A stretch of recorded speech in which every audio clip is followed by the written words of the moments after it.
Okay, good morning everybody, and thanks for sticking it out till the final lecture. So what we're going to talk about today is a little bit unusual, and we're going to go far beyond what we've talked about so far this week. But it does have something to do with astrobiology, in that we're going to consider the concept of habitability even beyond our universe, right? So this is a slightly different topic, but I'm hoping it's one that you will find interesting. And if you don't, Renato asked me to talk about this. So we know who to blame, right? Okay, so here's the outline. There's sort of a big philosophical question if you look at the laws of physics. Now, a lot of people like to say that the 20th century was the century in which we figured out what the laws of physics are, and in some sense we did. So the 21st century is the century where we have to figure out why the laws of physics have the form that they do. And if you look at the laws of physics, you notice that obviously they have the right form so that life can develop. We're here, that's obvious. If you take that thought one step further though, you say, well, suppose the laws of physics could be different. Suppose that, just to give you an example, the strength of gravity, the gravitational constant, big G, were a little bit weaker. Could you still have life? If it were a little bit stronger, could you have life? If the strength of the electric force was a little bit different, could you still have life? These are interesting questions, at least to physicists, and they have something to do with habitability because it tells you which universes are habitable. Now, over the course of the last almost century, ever since this guy named Dirac, as in the Dirac equation and the quantum mechanical developments of the 1930s, he put forth the idea, or he first noticed that there were sort of large ratios and large numbers that characterize the laws of physics, which I'll tell you about in a minute. And ever since Dirac, many people have said things like, very small changes in our universe would render it lifeless. And what they mean is that small changes in like the strength of the forces would lead to a universe which is dead. And I want to re-examine that. I want to re-examine that in a little more detail than previous authors. And I want to ask this question. If our universe is fine-tuned for the development of life, how much? Now let me put this into context. We live in a universe, but it turns out that in spite of the word universe, it might not be the only one, right?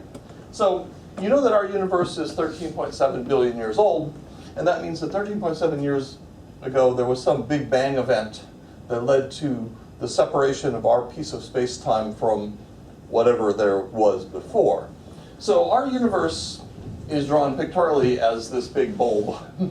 Now, we of course can only see some little tiny part of it, which is our observable universe. So this sphere, which is drawn in 2 dimensions as a disk, is only about 14 billion light years across, give or take factors of 2/3 that you get when you do the relativity, okay?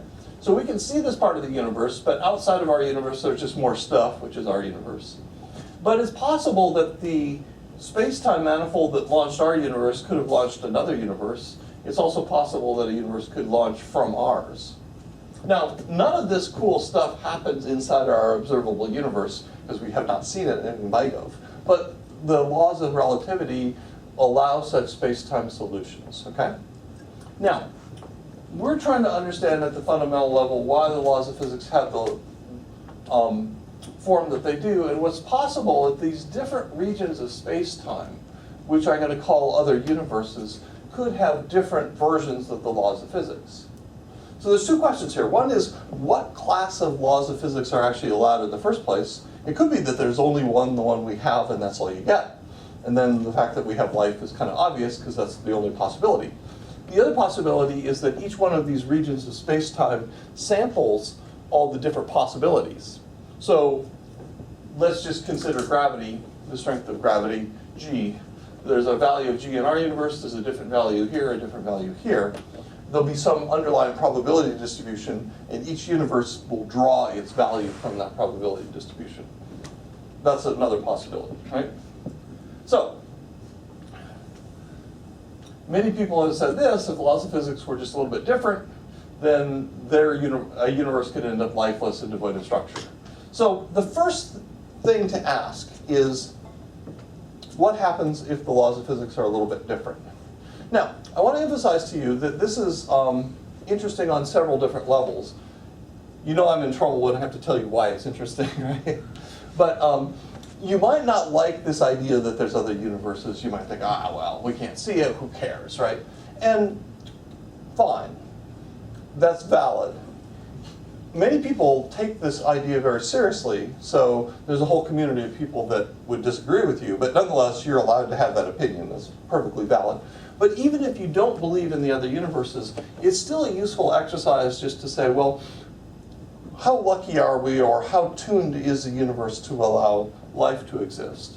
Now, when I don't actually know much about life, so when I talk about things, I'm going to actually talk about astrophysics. I'm talking about astrophysical structures. I'm primarily going to actually talk about stars.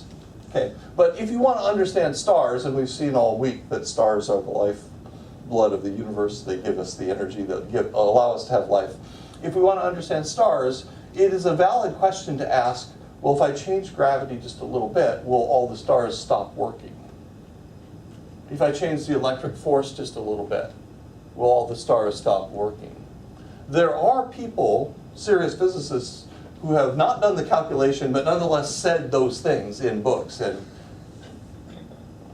But let's do the calculation, okay? That's what we're going for. Now, one famous physicist is Sir Martin Rees, now Lord Rees, and he, even though I'm going to disagree with him slightly, I love Martin Rees, I respect him, he's sort of a hero, so this is not a criticism of him, but nonetheless, I will disagree with him slightly. He wrote a book called Just 6 Numbers, and he claimed that these are the 6 numbers that matter in the universe, and that if you changed any of them, even by a little bit, we would be dead. Okay? Now the first one is the dimensions of space. We live in 3-dimensional space. I'm not going to argue with him. Sir Martin Rees is right. Okay? There's the ratio of the electric force to gravity.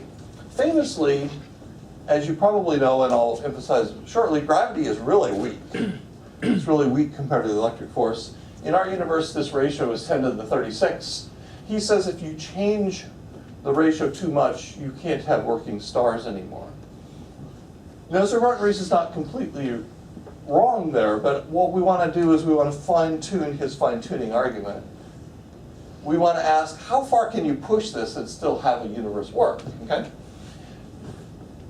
There's also this one. In our universe, when you take protons and you burn them into helium, which is what the sun is doing, you can go outside and look at the sun and feel them doing that, right? It's very hot. But no, the power source of the sun comes from protons being turned into helium.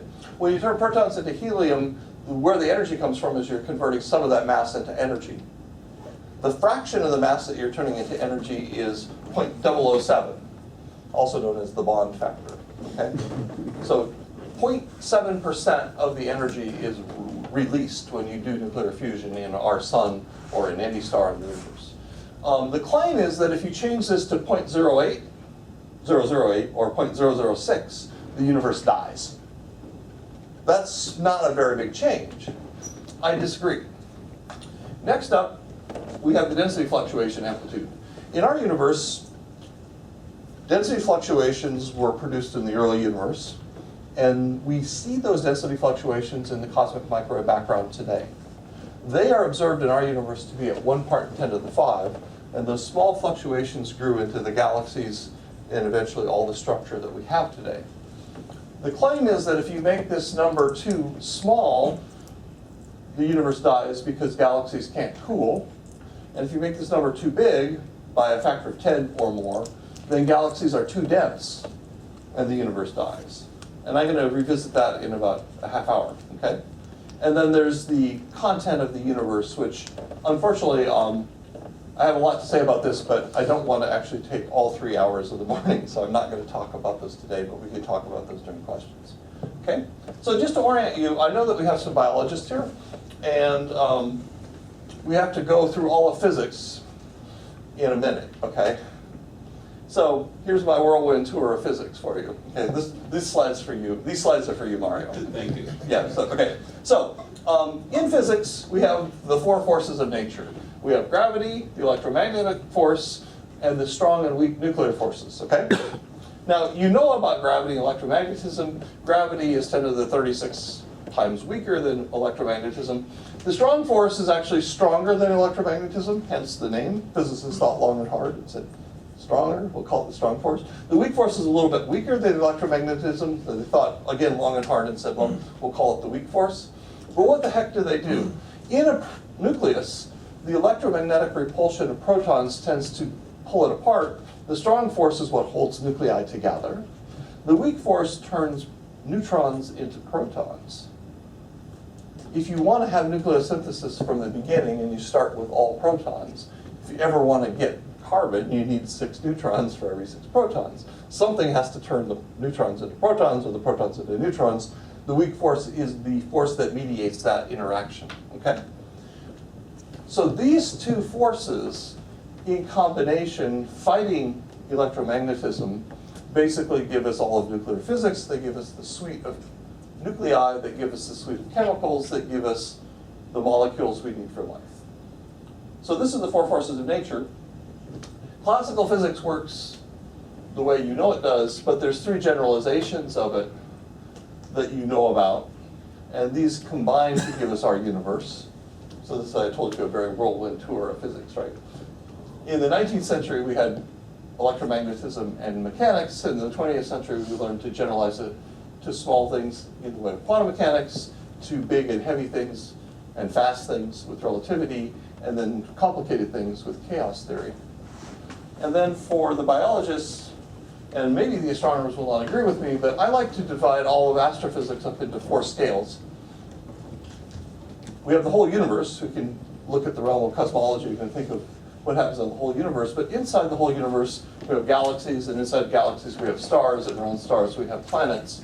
And it's important that we can actually look at each one of these different scales separately and see what happens on each scale. So this is kind of just a way to frame the whole picture. Now, clearly in this hour and a half, we don't have enough time to go through every physical process on every scale in every piece of physics. I'm just going to give you a flavor for what we can do. And a lot of this work is still in progress, so there's many results yet to come. Okay? Now, next up, when we say we want to change the laws of physics or consider variations in the laws of physics, I need to be 1 step more specific about what I'm talking about. So you all know this formula, I believe. The force of gravity, I'm going to ignore the vectorness of it, is G m1 m2 over r squared. G, the constant out front, sets the strength of gravity, but the masses are the source of the force. So you know this. In principle, G could change, and that's what I'm going to consider as by change. For the electric force, we have something very similar. You have the force of 2 charges on each other is Q1, Q2 over r squared.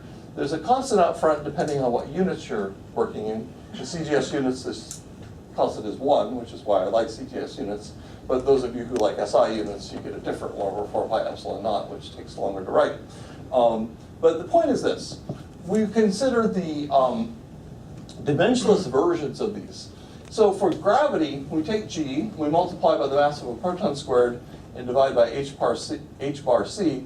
This is Planck's constant, which sets the level of quantum mechanics. This is c, the speed of light. This is a dimensionless number. Alpha is e squared, the charge on a proton or an electron squared, divided by h bar c. This sets the strength of the electric force. Alpha is famously 1 over 137, to very high precision. So that's how big it is.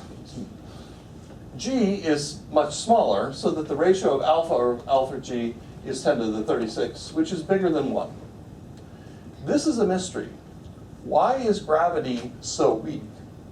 In fact, you've heard of something called string theory. Why do we want string theory? Well, one of the ideas of string theory and all theories of quantum gravity is to unify the 4 forces together and understand why they're all really part of the same force. But one of the aspects of that is this, what they call the hierarchy problem. Why is the electric force, the scale of the electric force and the scale of the gravitational force so different? In fact, one of the underlying aims of string theory is to figure out a way to make them not so different. What I'm going to argue today is that if you make them too close together, the universe dies. And what we'll see is how close together they can be before the universe dies. Now, there's also the strong force, and just to finish the story, if you plot the strong force versus the electric force, the strong force is actually stronger than the electric force at small scales and weaker than the electric force at big scales in spite of its name. This crossover point is what sets the size scale of atomic nuclei, okay? So you kind of understand all of this. In terms of relative strength, if I call the strong force 1, the electric force is down by a factor of 137, the weak force is down by a factor of 1,000,000, and gravity is down by a factor of 6 times 10 to the minus 39. The difference between this number and the number I gave you before is exactly the 1 over 137 I gave you before. Okay, so this is your whirlwind tour of all of physics and all of astrophysics. What we want to do now is we want to say, if I have a different universe, can it be alive? Okay? Now, the first step, I think the most important thing, especially as astrophysicists, is to say, can it have stars? First and foremost, a universe better have stars, otherwise it's not interesting. We need stars for energy, and we need stars to produce heavy elements. And heavy elements here is anything heavier than helium. And in particular, we want carbon. We might want silicon-based life, but at least we want carbon-based life. It turns out in nuclear physics, you got to get to carbon first. So it's actually easier to make carbon-based life than silicon-based life from stars, okay? So the question is, how much can I vary these things and still have a working star? That's the question before us. So to answer this question, I'm going to simplify it slightly, and I want to be very specific about what I'm calculating and what I'm not calculating. So I'm going to build a stellar model, a good, honest model that solves the 4 equations of stellar structure, okay? Now, for this first go-around, I'm going to cheat in that I'm going to develop what's called a polytropic model. That means that I use a particular equation state to determine the pressure as a function of density in the star. Now, it's not a bad approximation, actually, but it's a bit of an approximation. And the reason why I do that is that it decouples the mechanical structure of the star from the thermodynamic energy generation part of the story. So I can do the 2 problems separately. So it's a calculational simplification, okay? Now I want a very simple model because what I want to do in the end is I want to vary the constants of nature by a lot. I'm also going to take simplified stars with only 1 nuclear burning channel. That's not too much of a simplification, but it is a simplification. So in the case of the sun, we have 2 channels. We have the PP chain and what's called the CNO cycle. I'm only going to use 1. I'm going to use simple radiative energy transport. And also I'm going to define or limit my solution space. There's 4 forces of nature, but I'm going to consider only a 3-dimensional parameter space. So the 3 parameters are the gravitational constant g, the fine structure constant alpha. Remember, this sets the strength of gravity. This one sets the strength of the electric force. And instead of the strong and nuclear forces, I'm going to combine them into a composite parameter, which I will call C. And this nuclear constant C sets the overall rate of reactions. I'll show you how that comes in a minute, okay? So given this 3-dimensional parameter space, the key question is what fraction of it allows for working stars, okay? Now, if the fine-tuning arguers of the past were correct, then only a little tiny part of this parameter space would allow for working stars. If there's no fine-tuning at all, then all of this parameter space would allow for working stars. What we want to ask ourselves today is what fraction of this parameter space works, okay? Now, again, even if you don't believe in the multiverse, even if you don't believe that the laws of physics could be different, this is still an interesting question because it kind of tells you how much things could have been different and still have a working solution to the problem of stars and hence the problem of life. So let's see where we go. Now, the 4 equations of stellar structure you've seen before, we have hydrostatic equilibrium, mass continuity, energy generation, energy transport. In a star, you have to augment these with an equation of state, some statement of opacity, and some statement of energy generation. So, in words, we have the 7 things I just said. So the problem with stars is that you have to do 7 things at once. We can do 7 things at once, but as you know, it's not trivial to do 7 things at once. So let me step you through it. If we assume a polytropic equation of state, it means I assume that the pressure is a power law function of density. That's a good approximation, but it's a simplification. If I do that, then the equation of hydrostatic equilibrium, after I non-dimensionalize, comes down to the simple dimensionless differential equation, which is called the Lane-Emden equation. I was not the first to do this. This is what Lane and Emden and later Chandrasekhar did. But it gives you solutions for temperature, pressure, and density as a function of radius in the star that look like this. And since they're nice smooth functions, it actually doesn't matter so much exactly what their form is. Now for the nuclear reaction rates, I want to spend just a minute telling you about these equations as opposed to just glossing them over, okay?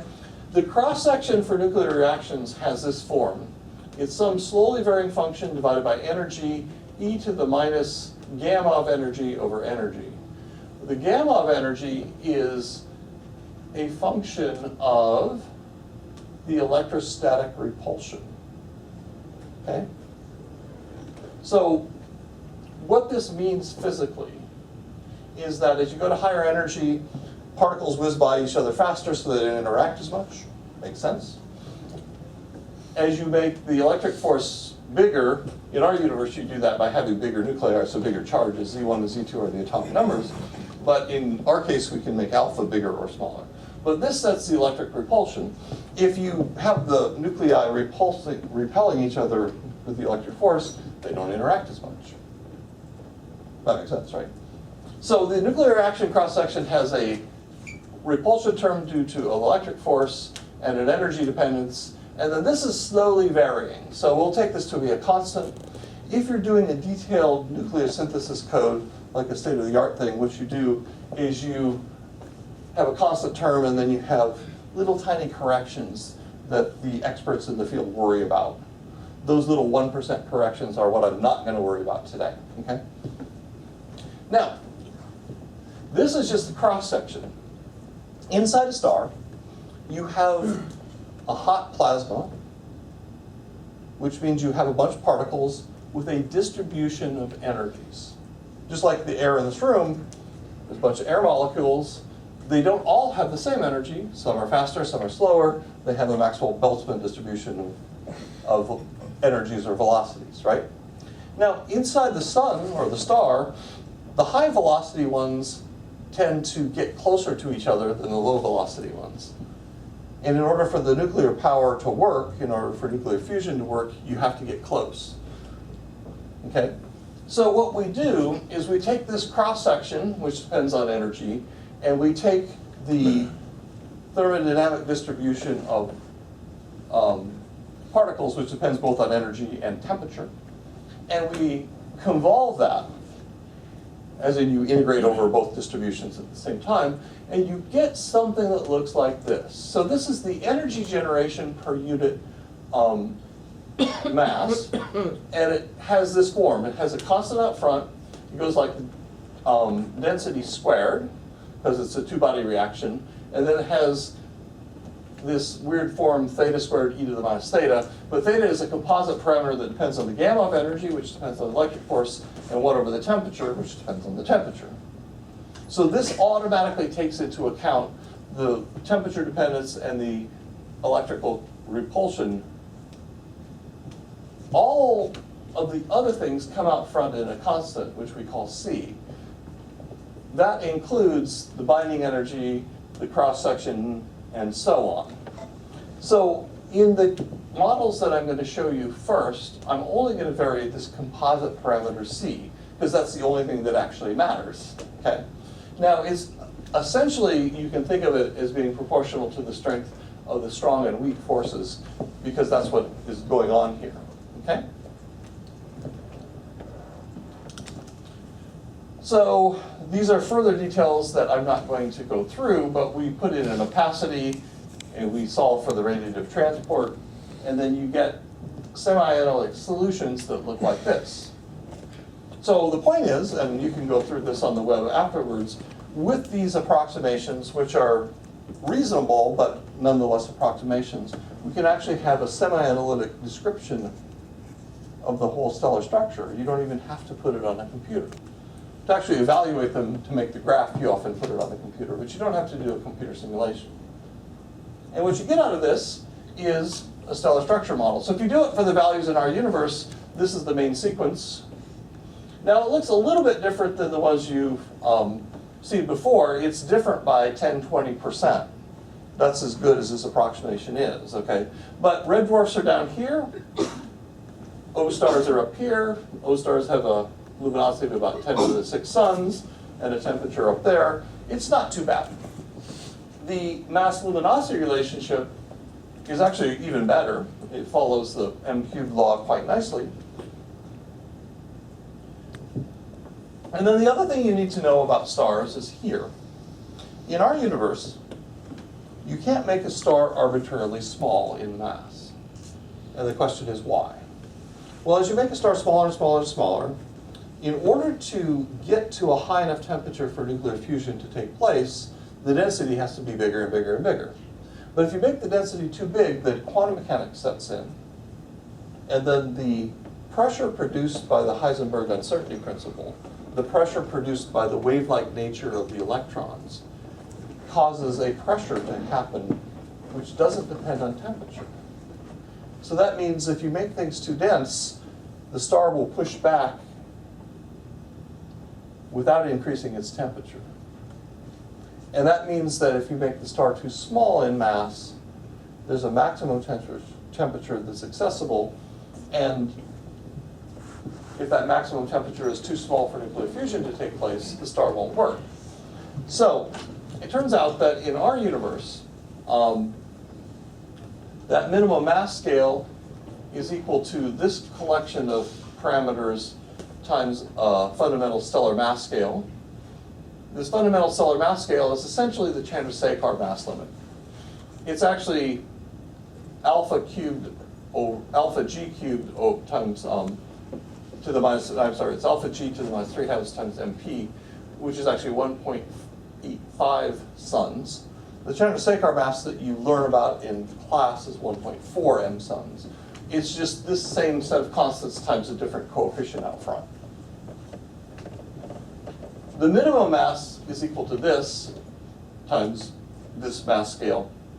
And in our universe, it's 0.07 or 0.08 times the mass of the sun. Okay? So there's a minimum mass to stars. There's also a maximum mass to stars. If you make a star bigger and bigger and bigger, then inside it gets hotter and hotter and hotter. It has to be hotter in order to support itself. But stars are supported by the ideal gas law. There's also radiation pressure. So as you know from high school chemistry, the ideal gas law goes like 1 power of the temperature. And radiation pressure goes like 4 powers of the temperature, T to the 4th. So at high values of T, which one wins? T to the 4th wins. Well, that's a problem, because as soon as you have a star that's dominated by radiation pressure, then it's unstable. And if it's unstable, it will pull itself apart, and it won't be, usually it just ejects mass and becomes stable by being smaller. So there's a maximum mass scale, which is equal to about 50 times this benchmark scale. Since this benchmark scale is about 2, 50 times that is about 100. So the maximum mass that you can have in our universe is about 100 suns. Now we don't know this value perfectly. It could be 150, right? Because you don't know exactly how much radiation pressure you need to send us over the threshold. But you can't make a million solar mass star. People have done it in papers. You can find a solution for it. It's just that it's highly unstable and would never exist in nature, which doesn't keep astronomers from publishing it. But significantly, we never see anything more than about 100. I mean, maybe we see 150, but we never see a million solar mass star. Also, we know we're not missing them. 100 solar mass stars are bright. You can see them with binoculars. Theorists with binoculars could find them, right? So it's not, I'm pretty sure they're not there. But. Okay. So now, I'm giving you more equations than you want. But we basically have two things going on. We need stars to have a mass bigger than the minimum, otherwise they don't work. And we need stars to have a mass smaller than the maximum, otherwise they don't work. And the minimum depends on the nuclear temperature, but the nuclear temperature depends on the solution to this equation here, okay?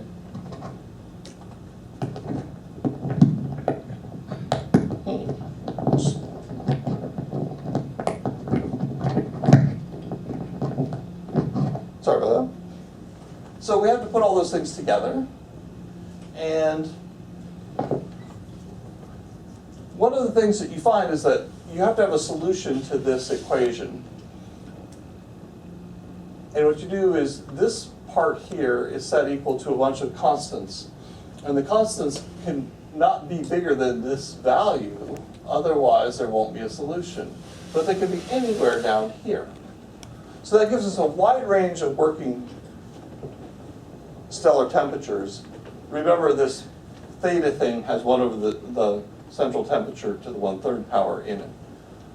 So we have a wide range of possible central temperatures, but not an infinite range. Okay? So when you do that, after all of that, this is the answer. Okay? If you fix the nuclear constants to be the values in our universe, and you vary the gravitational constant and the electrical constant, the fine structure constant only, then stars have to live underneath this solid curve. Okay? Now, the reason why I built this simple semi-analytic picture of stars is that I wanted to vary these constants by a lot. So you see that I'm varying the constants by 10 orders of magnitude in either direction, both up and down. So this is a huge parameter space, okay? Now,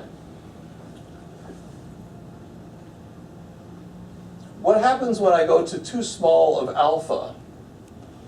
There's no longer a steady state burning solution. So if I tried to make a star with too small a fine structure constant, the electrical repulsion inside would be big enough, and instead of getting a star, I would get uninhibited nuclear reactions, also known as a bomb. So the star would just blow up if I had too weak of alpha. If I make alpha too strong by making it over here, by pushing it over here, then the electrical repulsion gets bigger, and then I have to go to a denser and denser state in order to make nuclear burning happen. But if I have to do that too much, then the minimum stellar mass that I showed you becomes larger than the maximum stellar mass. So then there's no solution again. So stars fail to exist over here, and they fail to exist over here, but they can live in between. Now remember, this parameter space is 10 orders of magnitude in either direction. So if I fix G, I can move alpha by several orders of magnitude up and down and still have working stars. I cannot move it arbitrarily small or arbitrarily large, but I can in fact move it by orders of magnitude. Similarly, I can move G stronger or weaker and still have stars, but I can't make G arbitrarily strong, which is significant. And I'll show you that in a minute. Okay? Now, if I vary the nuclear constants, then I move this triangular shaped diagram up and down. So if I move the nuclear constants a factor of 100 in either direction, this goes up or this goes down. Okay? So that's the nature of the parameter space that allows for working stars. If you consider a log-log space, I kind of have a half of a half, so I have about a quarter of the logarithmic parameter space viable. Now we don't know what the underlying probability distribution for sampling these constants is, but my point is that I can vary alpha and G and the nuclear constants by orders and orders of magnitude and still have working stars. But I can't move them too much, otherwise there is a limit, and if I move them beyond that limit, I can make the stars die. Yes? But if you decrease a lot the G, so you still have the stars. Yes. How? If you cannot collapse the clouds to form stars. This just says that if I can gather, what this calculation says is, if I can gather a ball of gas up and put it into a sphere and let it go, Okay. will it act as a star? Okay. I haven't addressed the next questions, as in how the heck did it get there? Okay. So I'm about to do that. Okay. Let's do that. That was a very good question. He's my straight man. So Fred, does that continue, is that just limits that you put on the boundaries of your your solutions, minus 10 here, or is that the cutoff of your? That's the cutoff of my plot.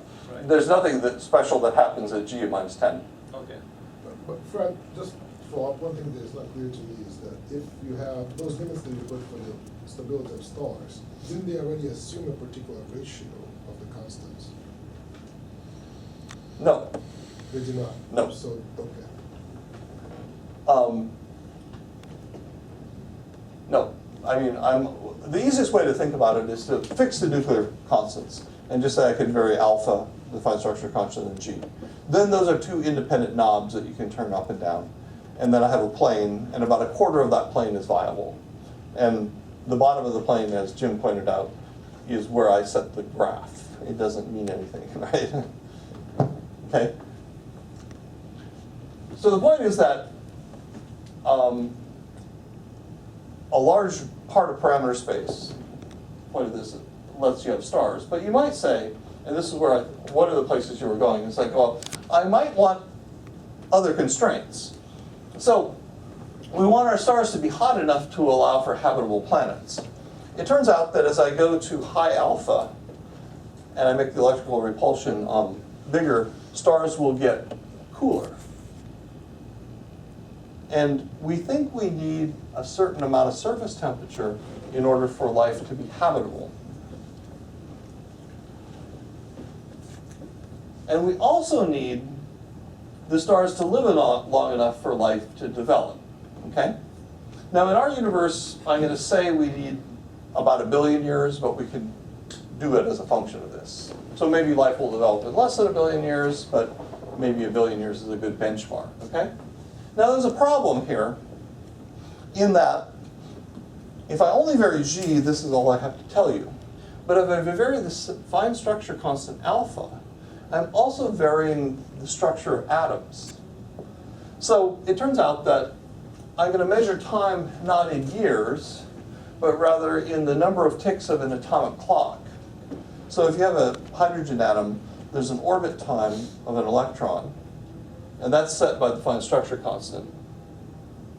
If you change alpha, the fine structure constant, you'll change the rate at which the atomic clock ticks.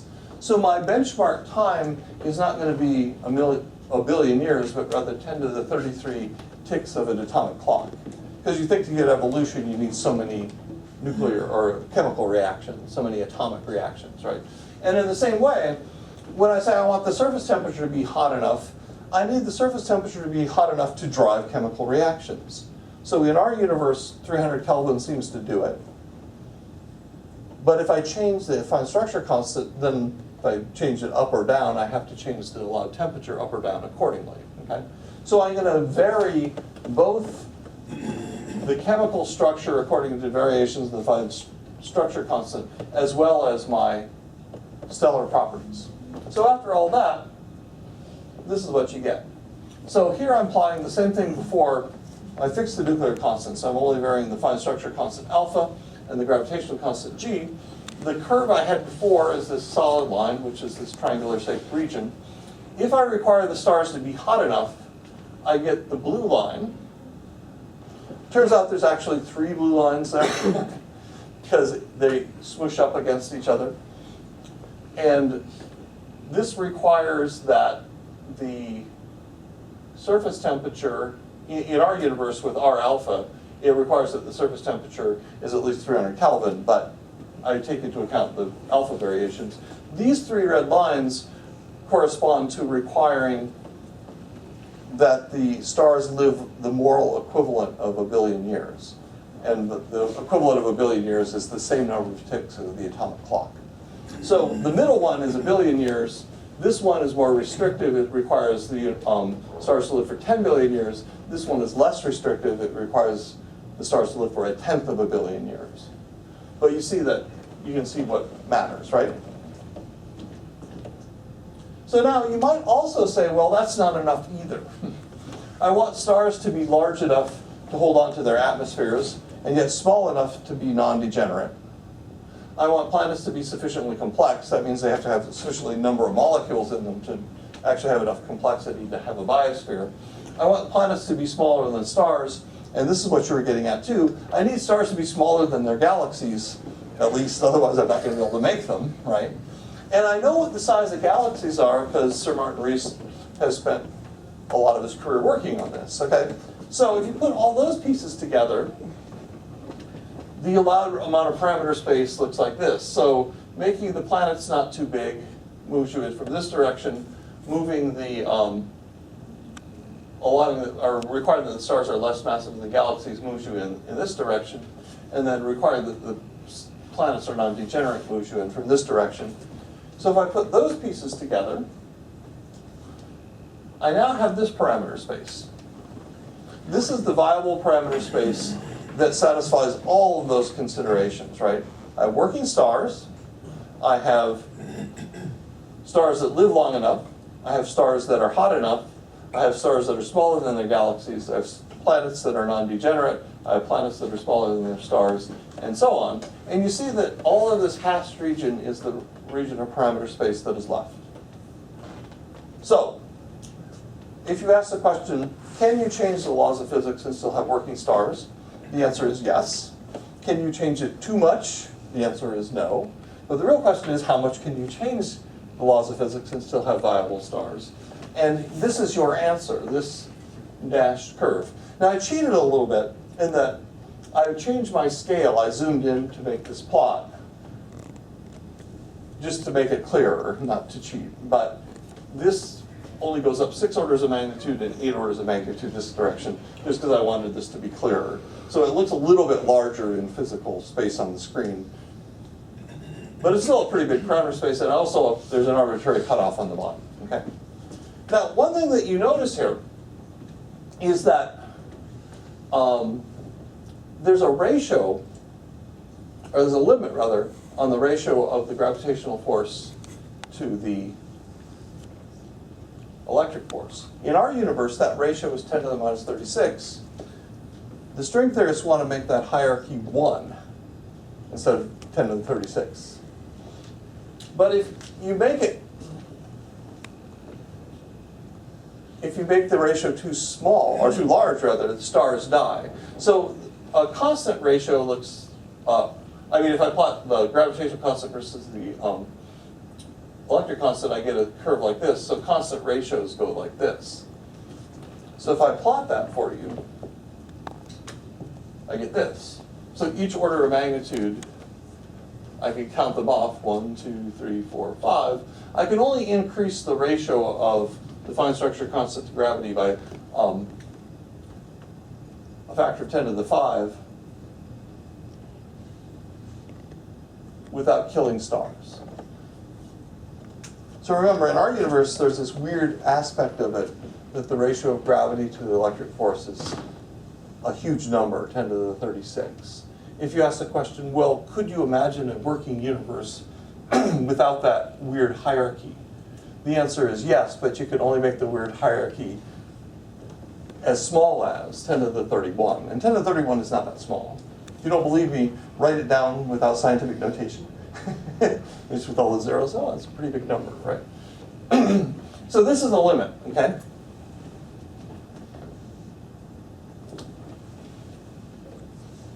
So, another aspect of this is that the fine structure constant must be small. If I go back to this plot, here.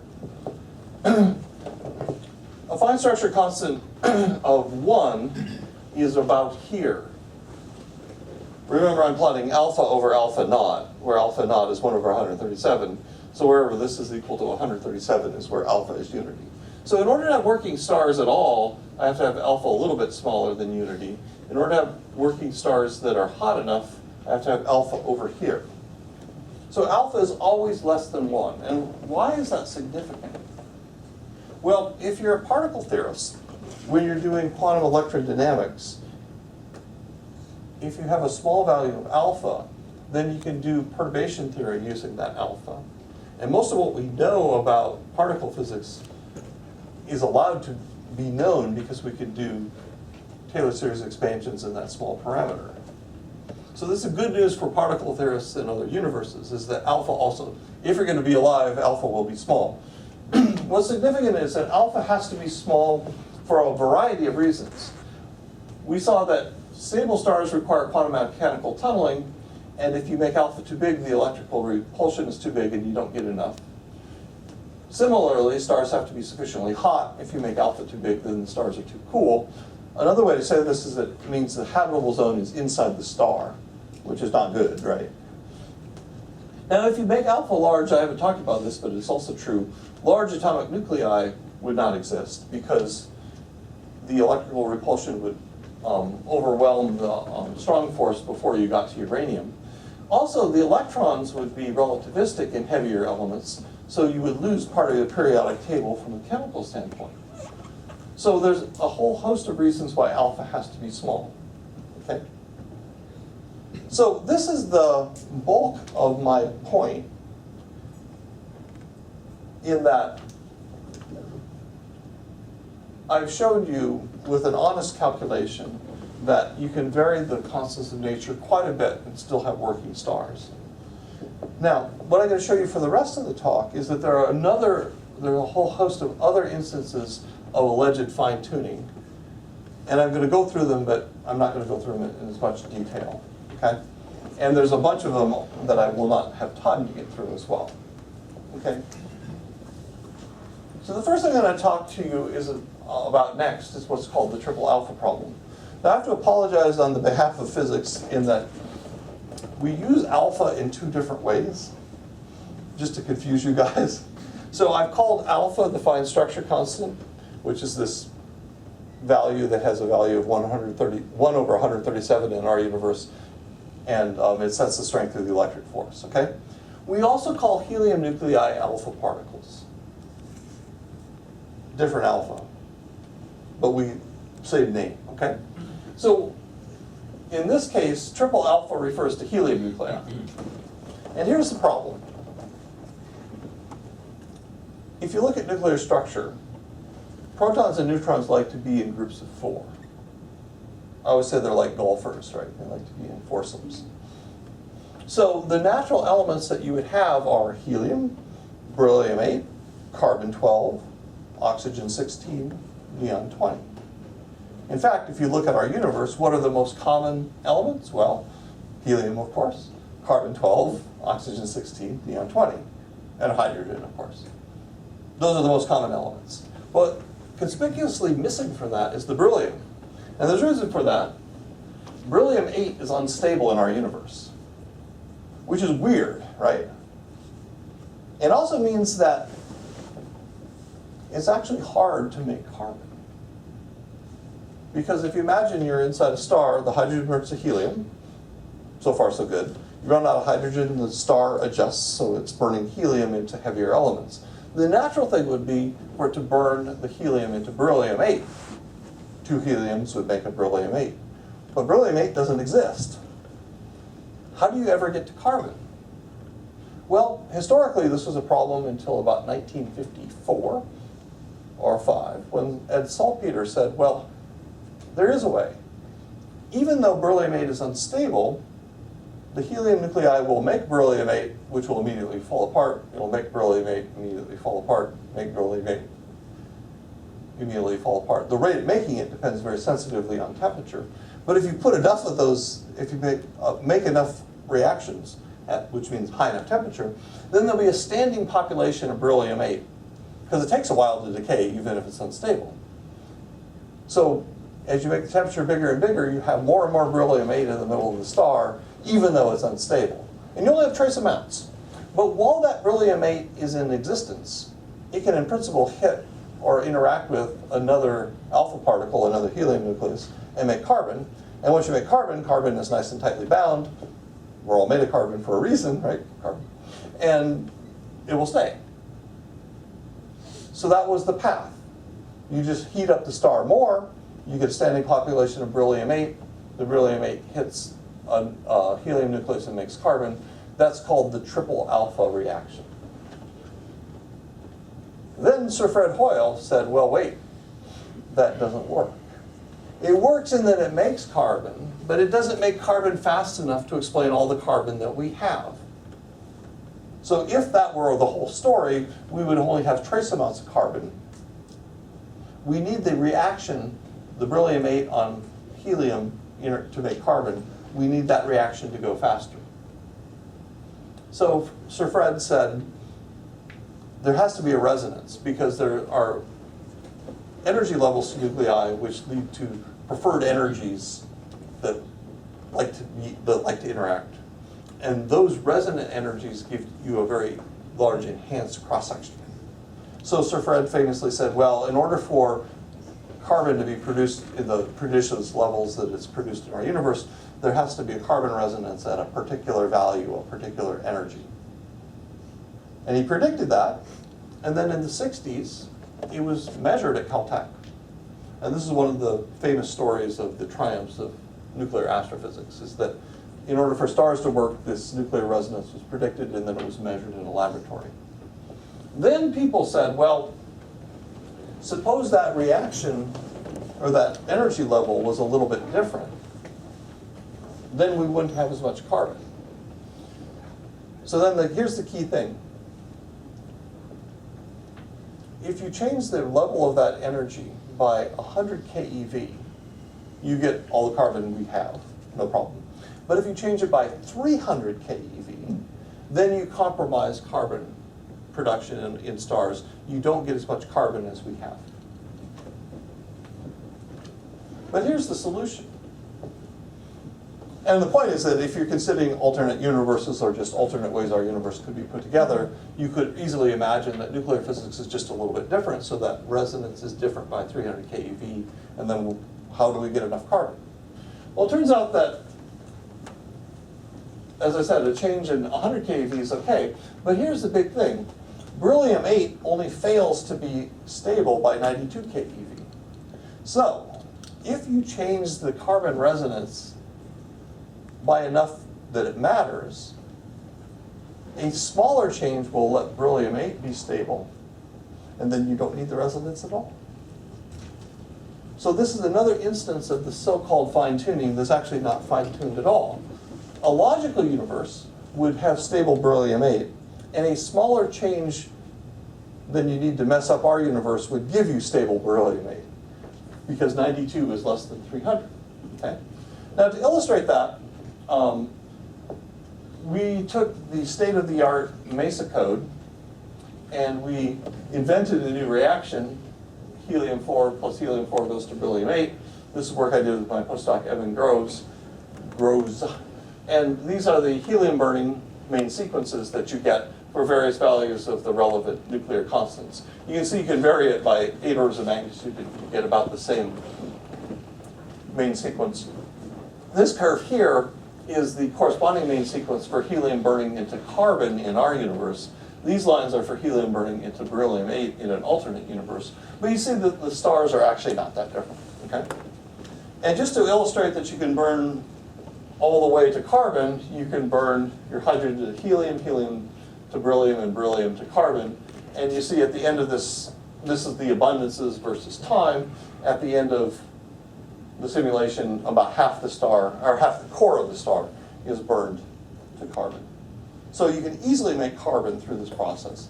It's actually not that surprising once you say you have stable beryllium.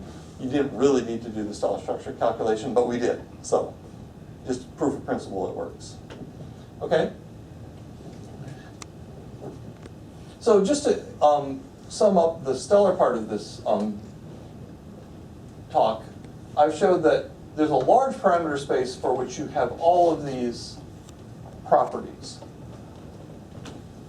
And what that means is that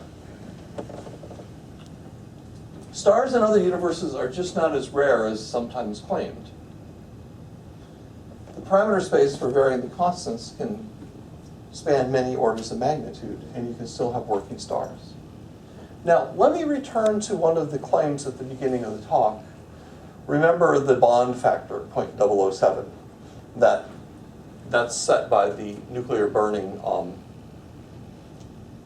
efficiency. If I take 4 protons and I make a helium nucleus, 0.007, that mass fraction will be gone. That's what goes into the energy, okay? So the claim was that if I made that number 0.008, the universe would die, and if I made that number 0.006, the universe would die. Well, why would it die? Well, the claim is that if I make it 0.008, then I would make not just deuterium bound, but I would make a proton and proton bound state. That's called a diproton. I could also have dineutrons bound. And if I had a universe with both diprotons and dineutrons, then I could take 2 diprotons and 2 dineutrons and bash them together inside a star to make helium. And that would be a nuclear reaction chain, right? Now, the reason why the claim is that that would die is that that interaction doesn't require the weak force, because you already have 2 protons and 2 neutrons. You just need the strong force. It turns out the strong force is stronger than the weak force. So that means the nuclear reaction rate for that would be enormously larger than for hydrogen burning.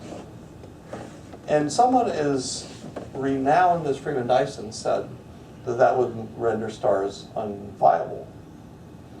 That's not actually true. And the reason is that we saw that when we were doing the quantum mechanical tunneling picture inside the stars, that what that means is that the reaction rate is very, very temperature sensitive.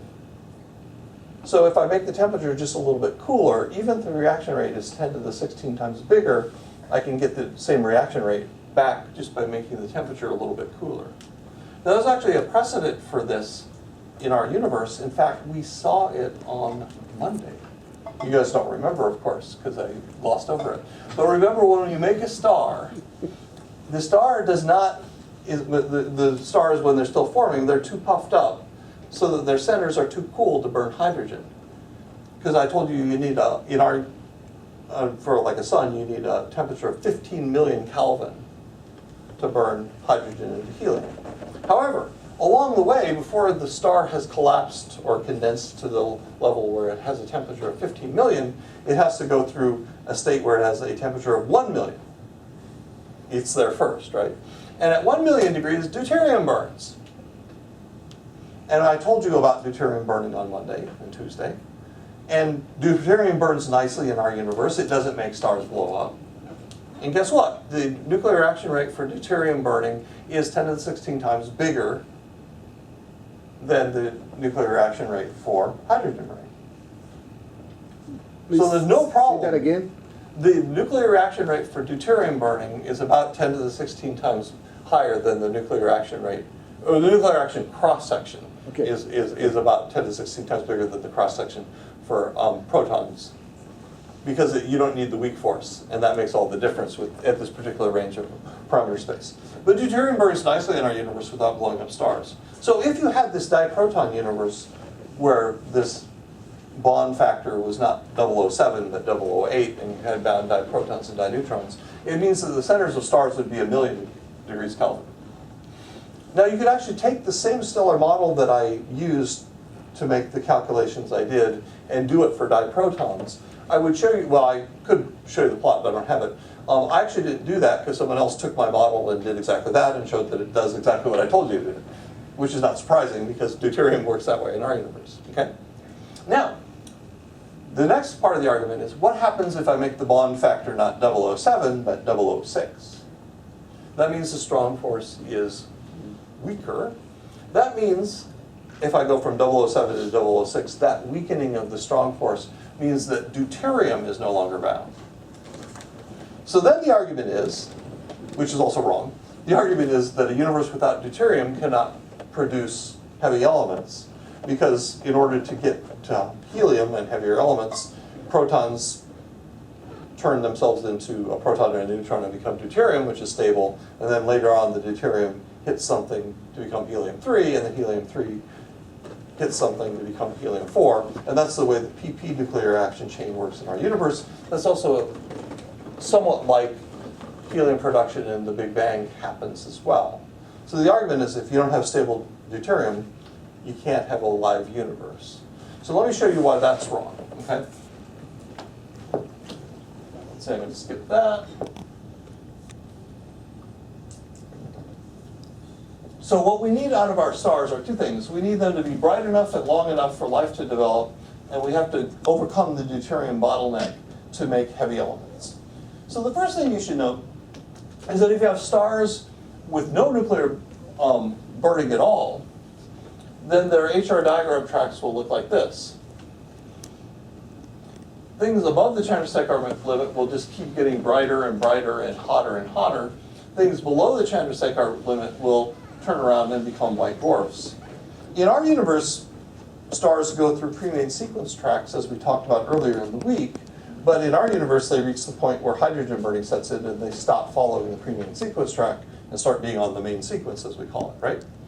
But if you don't have any nuclear burning, you'll just continue on your pre-main sequence tracks, and this is what they look like. These are, again, simulations done with MESA, the state-of-the-art cell evolution code, and this is done, again, with my postdoc, Evan.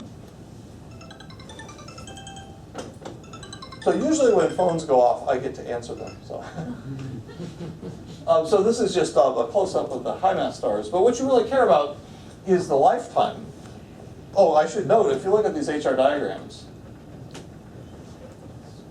the luminosities are 1, 100, 10 to the 4, 10 to the minus 2. These are the same luminosities as stars in our universe. There's no power problem, right? The lifetime is a little bit short. If I plot the lifetime versus mass, the peak is at 2 billion. So the longest lived star is a little bit short-lived for our taste. But even gravity alone can provide enough power for life. Okay? But what about heavy elements? Well, there's 3 ways around it. Okay? The first is that if you continue these simulations, what happens is that for things above the Chandrasekhar mass, the stars condense and condense and condense, and then they collapse because they're above the Chandrasekhar mass. Remember, the Chandrasekhar mass is the maximum mass that can be supported by electron degeneracy pressure. Now, the thing you need to keep in mind is that in our universe, that value is at about 1.4 times the mass of the sun. That's the Chandrasekhar mass. The reason it's at 1.4 is because the objects we are considering are made primarily of carbon and oxygen. All the white dwarfs we have in our universe are made of carbon and oxygen. That's what our sun will turn into. And carbon and oxygen have half protons and half neutrons. In this universe, if I don't have any nuclear processing, everything will be protons. So the Chandrasekhar mass will be larger. It won't be at 1.4, it'll be at 5.6. It'll be larger by a factor of 4. So that's why the stars that are, they condense and condense and condense. This is the central temperature and central density. They condense and they condense and they condense. The ones below the Chandrasekhar mass plateau out at a constant density supported by degeneracy pressure. The ones above the Chandrasekhar mass keep going, both in temperature and density. So what is going to happen? Well, if you have this nuclear-free universe, all the stars bigger than 5.6 solar masses will just eventually collapse. Their temperature goes all the way up to 10 to the 10 Kelvin. Now, what does that mean to you? Well, 10 to the 10 Kelvin is starting to be a healthy fraction of an MeV. And that's the difference between the mass of a proton and a neutron. So as soon as the temperature gets to 10 to the 10 Kelvin, there's no suppression between protons and neutrons anymore. And you can make all the nuclear stuff you want. So these things will explode, but not only will they explode, they will do nucleosynthesis while they explode.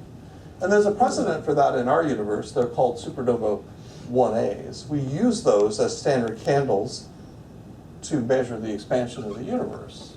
So it's not very mysterious. The details are tough, but the idea that you go boom is not tough, and the idea that you have unsuppressed nuclear reactions is also obvious. So in this nuclear, quote, nuclear-free, deuterium-free universe, we get all the energy we want from gravitational contraction, and then we get all the nucleosynthesis we want from the explosion of the big guys.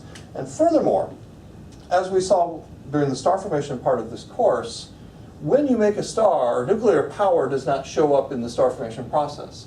we produce stars of all sizes, even some that are too small to burn, before the star even evolves to a state where it knows anything about nuclear physics. So in another universe without deuterium, you could form stars of all sizes readily. Now it turns out that there's even more, and this is work that's still in progress, so I don't have hard results for you, but suppose that you're on this condensation track where the stars are getting denser and denser and hotter. Well, just like the triple alpha reaction happens in our universe, there will be a triple proton reaction that happens in a deuterium-free universe.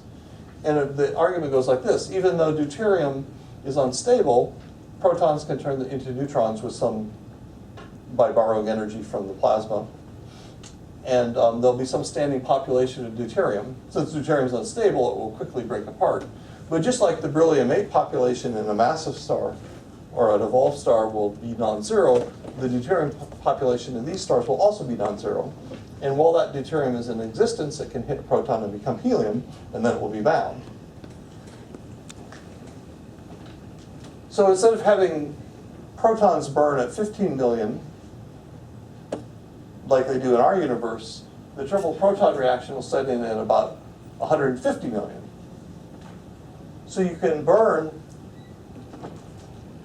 protons into helium through a more complex process. It's just that the stars will burn hotter. But then there's even more.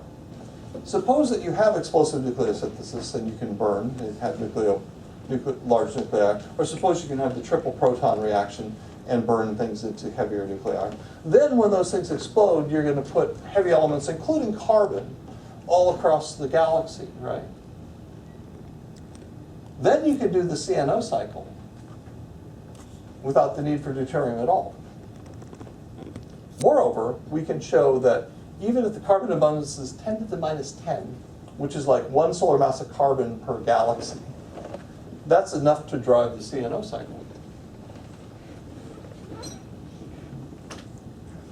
So, a universe with no deuterium is actually also viable.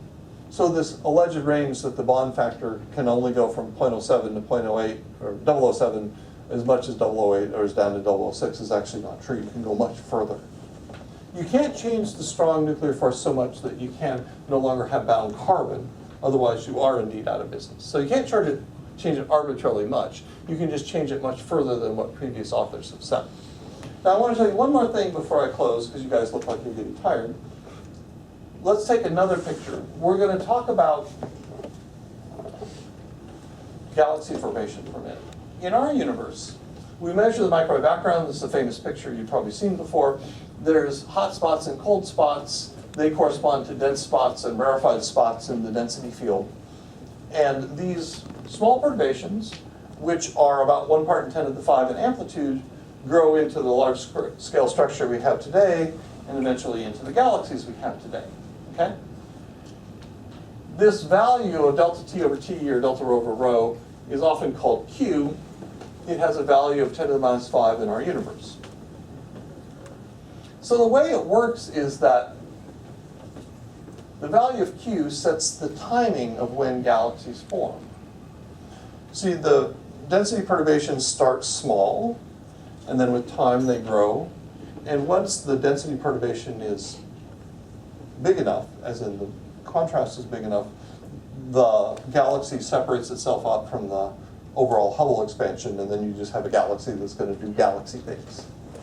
But the density of the galaxy that you get depends on when that separation occurs. So if you start with bigger values of Q, you get to that separation point sooner when the universe is denser, and the density of your galaxy is given by the density of the universe when that separation occurs, so you get a denser galaxy. So what you need to know, after all that, is bigger Q means denser galaxies. Smaller Q means less dense galaxies. Okay? So the argument is that if you make Q more than a factor of 10 too large, the galaxies will be denser. And if the galaxies are denser, then the argument is that stellar scattering will strip planets away from stars, and you can't have habitable Earths anymore. So let's examine that, okay? So I won't give you the details. I already showed you movies like this. We've done scattering calculations. Does this work? No, it doesn't. Oh, there it goes. So we've done a couple million of these where we have stellar scattering on planets, and from that we can calculate the cross sections. And in this case, the cross sections look like this. So this is the cross section for stripping Earth off of the sun as a function of the velocity. And this is quite a different regime of parameter space from what I talked about the other day, because in these dense galaxies, the velocities are characteristically about 1,000 kilometers per second. Remember, in the stellar field, the solar field, the stellar neighborhood, the velocity dispersion is about 40. And in a cluster like we were talking about the other day, the velocity dispersion is 1 or 2. In these dense galaxies, the velocity is about 1,000. So these are the cross sections.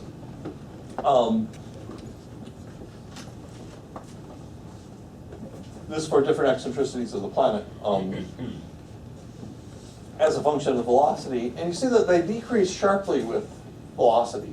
So one thing that saves you is that for the denser galaxies, the cross sections go down. And that wasn't taken into account in the other previous work. The other thing that saves you is that, believe it or not, the previous calculations assumed that the galaxy was all at one density, and that was the maximum density. But it turns out that galaxies have more than one density. If you take an elliptical galaxy, it's actually given by what's called a Hernquist profile, which has a density distribution like this. So the center bits are very, very dense, but the outer bits are very not dense. So instead of having a whole galaxy be too dense to support habitable planets, what you have is that there'll be some fraction of the galaxy that's rarefied enough to let planets survive. So we have the cross sections, we have the velocity, we have the density of stars. We can turn that into an optical depth for scattering. What I'm requiring here is that that optical depth for scattering is low enough that the planet can live for billions of years and perhaps evolve life. Okay? And then what I'm plotting on this plot is the fraction of the galaxy that lets me do that. So for galaxies of different masses, I get different densities. So from 10 to the 10 solar masses to 10 to the 14 solar masses, I get these 5 curves. And I'm plotting the survival fraction as a function of Q. Remember, we're over here at 10 to the minus 5. The previous claim was that if I move up to 10 to the minus 4, I'm out of business. Well, I'm barely out of business in a small fraction of the time. Here I can go all the way to 0.1. And then the denser galaxies have a pretty low survival rate. But the big galaxies still have about a third of their real estate left. So it's not the case that when you go to a denser universe, or denser galaxies in another universe, that all of the real estate in a galaxy becomes uninhabitable. You only lose part of your real estate. Now there's another problem. When you make the galaxy denser, all the stars are closer together. And if all the stars are closer together, the night sky will be brighter. And if the night sky is too bright, then the habitable zone will shrink. Because if the night sky is brighter than the day sky, you're dead, right? So what fraction of the galaxies have the night sky brighter than the day sky? Well, again, you have to go to a pretty high Q, and you lose a little bit. So in the centers of these galaxies, there'll be so much radiation that there is no habitable zone either. So in the middle of the galaxies, you lose twice. It's too hot anywhere, in any orbit, for a planet to be habitable. And even if it were habitable, the stellar scattering would strip the planets away and you'd be dead. But in the suburbs, you're always safe. So as long as you're willing to lose a factor of 2 of your real estate, all these universes are perfectly habitable. But wait, there's one more cool thing. Remember, we killed the planets by having the night sky brighter than the day sky. But what if the night sky was exactly as bright as our day sky? That means that every planet is habitable, right? But has no night. It has no night. Yep, right. But that doesn't matter. I think You can go under the ocean, or there are strategies that Mario can come up with to deal with that. I give that to you, sir. But Oh, definitely, yeah. There are entire biotas which are in complete darkness forever. yeah, Or you can even Antarctica for the summer, 6 months straight sunlight. yeah. That was mentioned yesterday, yes. Yeah, so the question is, how big is that zone? So this is another galactic habitable zone, even though I don't like the term we were talking about earlier. This one means something completely different. There's an annulus. If you have a spherical galaxy, there's an annulus such that inside that annulus it's too bright and all the planets are dead because the night sky is brighter than the habitable zone allows. And outside of that outside of that spot, the night sky is dark, so you have to be in the usual habitable zone. But in between, the night sky is within a factor of 2 of our day sky. And then you can plot the fraction of the solar systems, the fraction of the stars that live in that zone. And it's a function of what orbit you choose, the density, and the luminosity. But it looks like this. But my point is that for the right choice of this composite parameter, the right galaxy properties, you can have 25% of the stars in this galactic habitable zone, which means all of its planets are viable.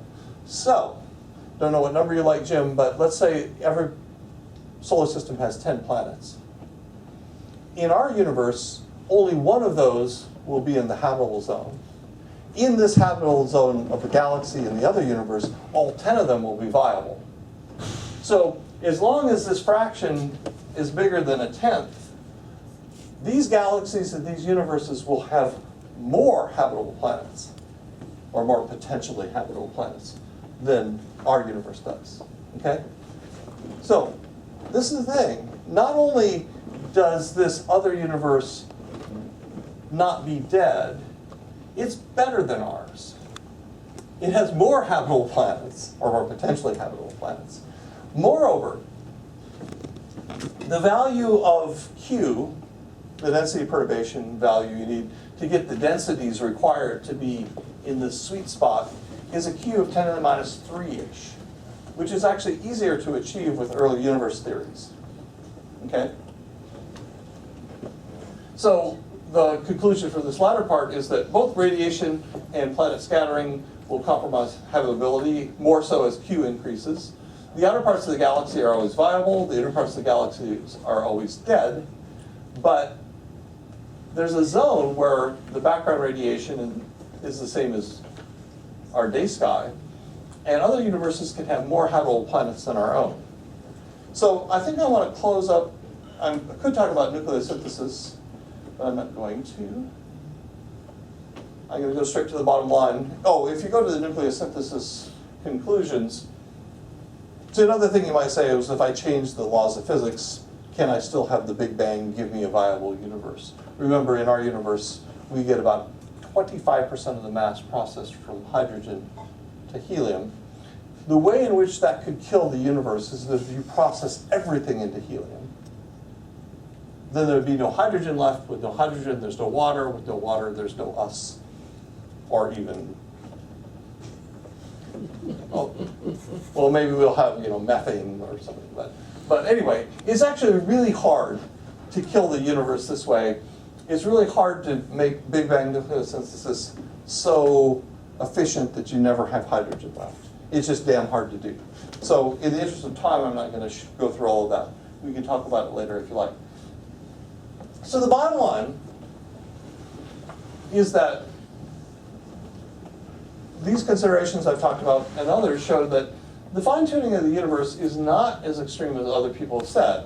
And what I mean by this is that there's a wide range of parameters, and the parameters I'm primarily thinking of are the parameters that set the strengths of the 4 fundamental forces. But there's a wide range of parameters that give you working universes. Second, there's a number of different pathways or scenarios that give you different working universes. So if you take away deuterium, you can make heavy elements through triple proton. In our universe, we make carbon through the triple alpha reaction. If you take away the triple alpha reaction, I can make carbon by having stable beryllium. There are many different scenarios in which stars and presumably life can exist in these different classes of universes. And the final thought I want to give you is here. I would argue that our universe is not actually the best we can do. People argue that our universe is just fine-tuned for life, but I've only been working on this a little bit. I spend most of my time on the star and planet formation I was telling you about earlier in the week. But just as an amateur playing with this problem, I've already found universes that are better than our own. I can design a universe that's better than ours, okay? And there's three characteristics that I've identified that give me better universes. I can make the value of Q larger. If I have an inflation theory that produces those density fluctuations in the microwave background, the larger the Q value is, the easier it is to make the theory. So by having larger Q, I have better theories, okay? But if I have larger Q, I can have denser galaxies. There's a sweet spot where the density of the galaxy is just right so that a large fraction of the stars, and hence planets, see the night sky as bright as our day sky, thereby having even more habitable planets than ours. I can also make a more sensible universe by tuning up the strong force just a little bit, thereby making beryllium-8 stable. Then I can have a logical universe where I make helium, beryllium-8, carbon-12, oxygen-16, neon-20, silicon, all of the alpha elements, as they're called, those that are divisible by 4 in atomic weight. And that's a much more logical universe than the crazy universe we have, where beryllium-8 is the odd man out and it's unstable, and stars have to jump through triple alpha hoops to produce carbon. It'd be much more logical to do it the other way. I mean, just imagine you're teaching a nuclear astrophysics course. Wouldn't it be a lot simpler if you could just go from helium to beryllium-8 to carbon? Make your life a lot easier, right? And it would be much more sensible. So in these three ways, bigger Q, more habitable planets and denser galaxies, and stable beryllium-8, I can design a more sensible universe. I suspect that with more work, one could think of even better ways to make even better universes. So not only, I would argue, not only is our universe not fine-tuned, we can do better. Now, of course, we're stuck with the universe we have. And even if other universes exist and realize these better parameters, we'll never get to go there. But nonetheless, it's good to keep that in mind, right? Our universe is not as fine-tuned as everybody says. That doesn't mean that anything goes, right? You can make G too large and put the universe out of business, but there's a wider range than most people realize. So that's a good place to stop. Let me take some questions.